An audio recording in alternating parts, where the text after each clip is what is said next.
Qualifier 2లో Punjab Kings ఒక grand victory సాధించింది. ముంబై ఇండియన్స్ ఇచ్చిన 200+ టార్గెట్‌ని 19 ఓవర్స్‌లోనే చేజ్ చేసింది. దీనికి main reason captain Shreyas Iyer. ఏమైనా బ్యాటింగా అసలు. ఫుల్ ప్రెజర్ సిట్యుయేషన్‌లో టీం కోసం నిలబడి కెప్టెన్‌గా తన సత్తా ఏంటో చూపించాడు.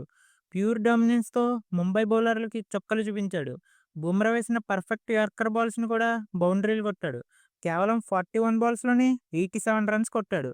ముఖ్యంగా తన ఇన్నింగ్స్‌లో 8 సిక్స్‌లున్నాయి. కెప్టెన్‌గా 3 డిఫరెంట్ టీమ్స్‌ని ఫైనల్స్‌కి తీసుకువెళ్ళి రికార్డుని క్రియేట్ చేశాడు. ఇంకా పంజాబ్ కింగ్స్ టీమ్‌ని 11 ఏళ్ల తర్వాత మళ్ళీ ఫైనల్స్‌కి తీసుకెళ్లాడు.